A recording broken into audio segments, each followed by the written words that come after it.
Well, what have we here? Knights of Naberus. They're gonna be here until the 3rd of November, so don't forget to jump into the Nyctalus and pick up some new stuff. To do so, simply head over to Daughter and select the Naberus Treats options. Now, even though you are buying things from Daughter, you're actually gonna be using Mother tokens to buy this stuff. And the selection this time around is the Naberus Ephemera, then the Gram Day of the Dead Skin, Basmu Day of the Dead Skin, the Blueprint for Basmu, as well as the blueprint for Setia Lacera. Then you can finally buy the Ballroom Simulacrum. Again, this is the different simulacrum that I use in my videos, which I think is much better.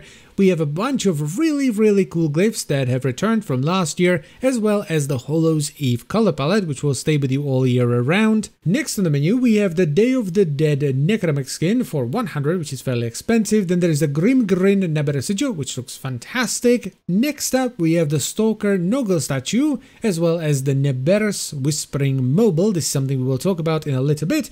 And finally, we have the Spinneret Ephemera, and the new thing this time around, the Nyctalus Ephemera. Now, if I were to recommend something, I would go for the Ephemeras. The Naberus Ephemera makes bats fly all around you. The Spinneret Ephemera is very subtle and it just adds cobwebs to your frame. I love it on my Necros Prime. And the Nyctalus Ephemera is just the most ridiculous ephemera because it adds a pair of giant bat wings to your frame. And I do really mean giant. These things are absolutely enormous and they flop around all over the place, though luckily if you aim down sights they do disappear while you're aiming down sights, and that goes for both your primary and your secondary weapon. Though unfortunately, if you pull out your melee weapon, even if you block, which would be the equivalent of aiming down sights, they don't go away, which is quite ridiculous when you're doing a combo that kind of throws you all over the place like this one. I mean, look at this is just ridiculous. I love it. And finally, I want to talk about the Whispering Naberus Mobile. This is a decoration for your landing craft that you can interact with, and you get a cool story from Grandmother, which I will now play in its entirety, so if you don't want to have it spoiled and want to watch it for yourself, now would be the time to leave. Would you like to hear a story for Naberus? One that I told my grandchildren when they were small. Very well. Long ago, in the Orokin days, a golden people lived in spoiled luxury. If a body wore out, why, they would take a new one as easily as plucking a maprico. Such was the mystery of the Kuva. So, what became of death and disease? Oh, they were abundant, but not for the Orokin. They were above petty death. Such was their contempt that they decreed a special day on which to make fun of it. On Naberus, the night of memory, the shining people laughed at death. They dressed in costumes that recalled the old days of mortality. Skulls grinned, hallways guttered with demon lights. For one night, beauty was banished, rot and monstrosity held sway. Now, on one very special Naberus, 3 pretty Orokin were bored, as Orokin so often were. Naberus no longer holds its magic for me, sighed one. Masks and costumes are for children, grumbled another. Why follow the crowd, mused the third. Are we not the very elite of the elite? Ha ha! Up, my Kissingtons, my luscious loves.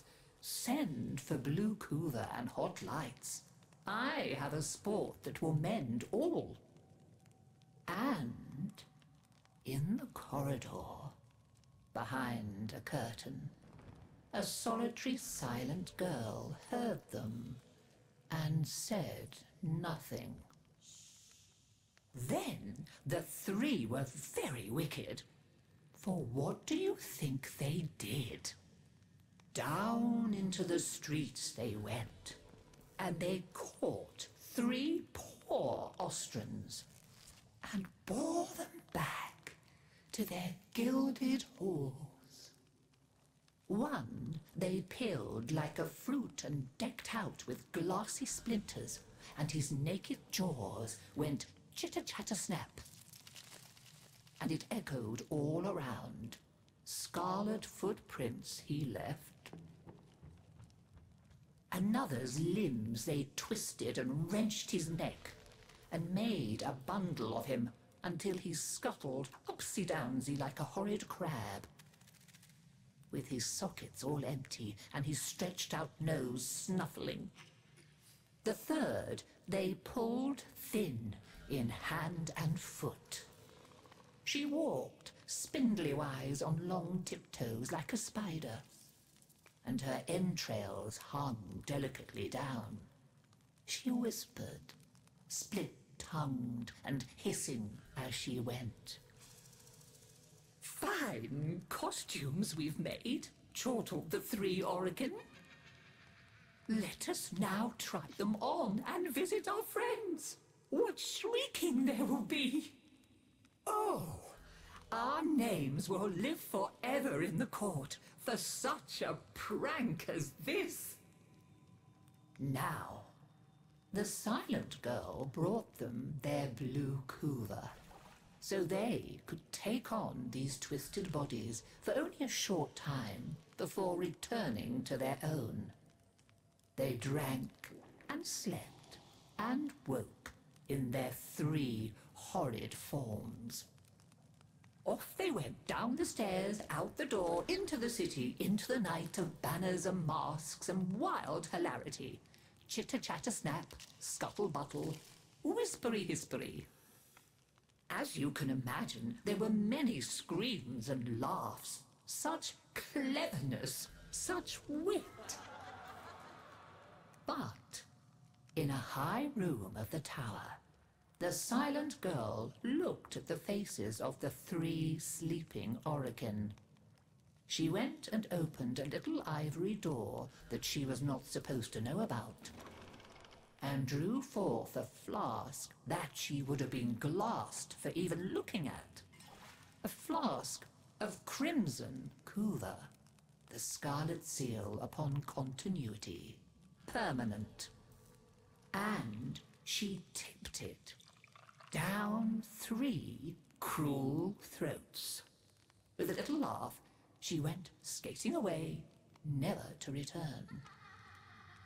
There were many screams that Naberus night, but when the sun came up, none screamed so loud as the three who found that they were trapped in the hideous bodies they themselves had fashioned for ever and ever.